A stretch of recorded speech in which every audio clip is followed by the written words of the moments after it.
What if I told you that Paul Thomas Anderson, one of the most daring filmmakers alive, has just made the boldest and most urgent film of his career, and that Leonardo DiCaprio is at the center of it, playing a role unlike anything we've seen him do before? This isn't nostalgia. This isn't a quirky Hollywood story.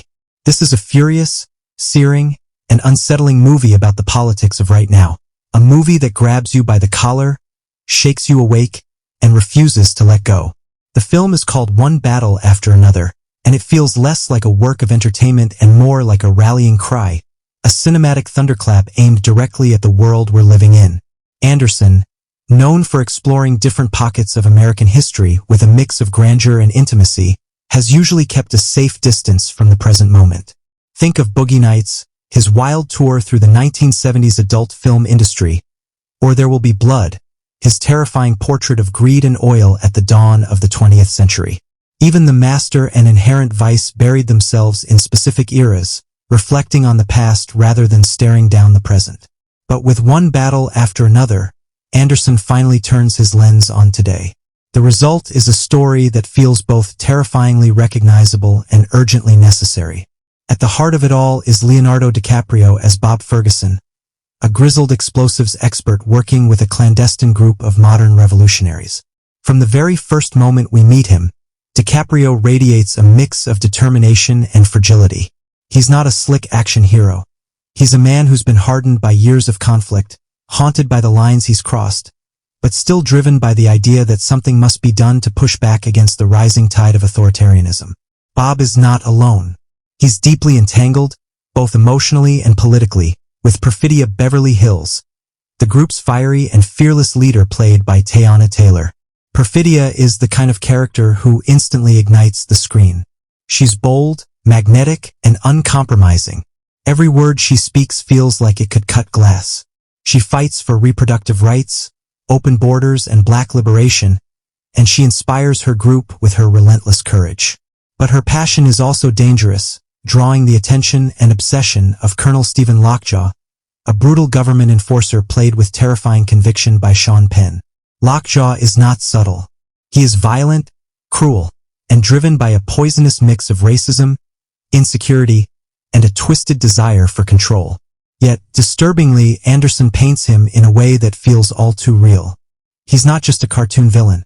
He's a mirror held up to the kind of men who walk the halls of power today, men who send militarized forces into cities, who give free rein to ICE and Border Patrol, who treat cruelty as both policy and performance. Lockjaw's obsession with Perfidia is both psychosexual and ideological. He despises her power but is drawn to it. He wants to break her spirit, to prove that her defiance means nothing, yet his attraction only exposes his weakness. Watching Penn snarl, leer, and rage, we see a grotesque reflection of modern authoritarianism. From here, the story becomes an odyssey of violence, resistance, and survival. Anderson doesn't shy away from the brutality of the struggle. He shows the bombings, the raids, the desperate jailbreaks.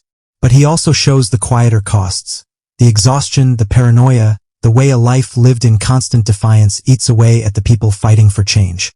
Then, in one bold move, Anderson leaps forward 15 years.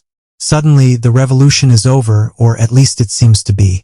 Perfidia is gone, and Bob is living in hiding with their teenage daughter Willa, played by Chase Infinity. Their old group, known as the French 75, has gone underground. Once fiery and fearless, Bob now drifts in a haze of booze and weed. He's not fully given up, but he's dulled himself to the struggle, convinced that the fire has burned out. These scenes are some of the most quietly devastating in the film, showing a man who has lost not just his cause, but his sense of self. And yet, history does not let him rest.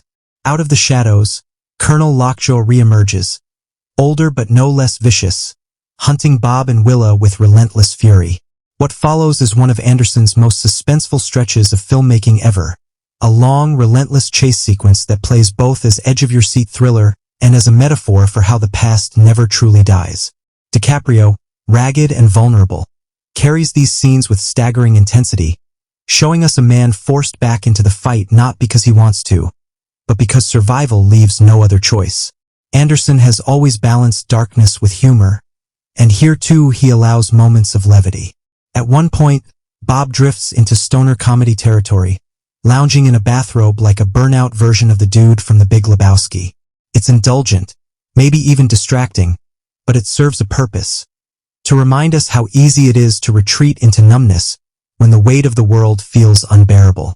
Anderson doesn't condemn Bob for this. Instead, he uses it as a mirror for all of us, for the ways we distract ourselves while injustice grows louder outside our windows.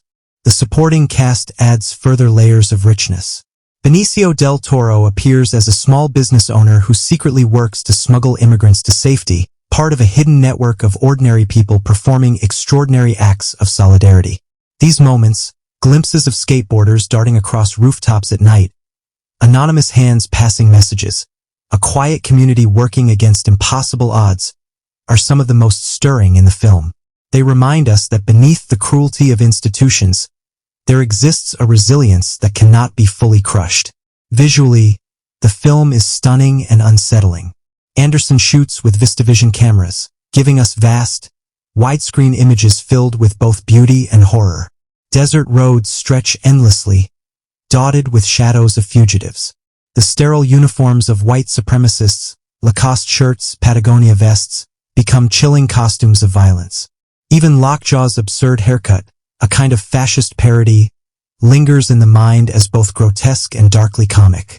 Johnny Greenwood's score shifts constantly, sometimes weaving jazzy riffs, other times groaning with dread, creating a soundscape that keeps us off balance, never sure whether to brace for laughter or terror.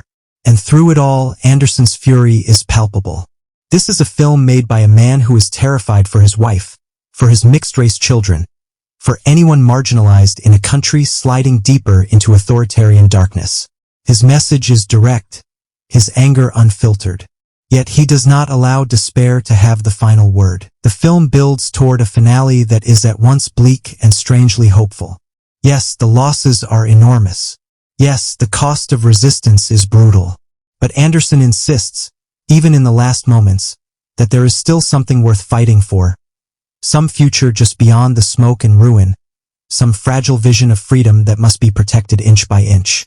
The title One Battle After Another could be read as a sigh of exhaustion, a weary acknowledgement that the fight never ends.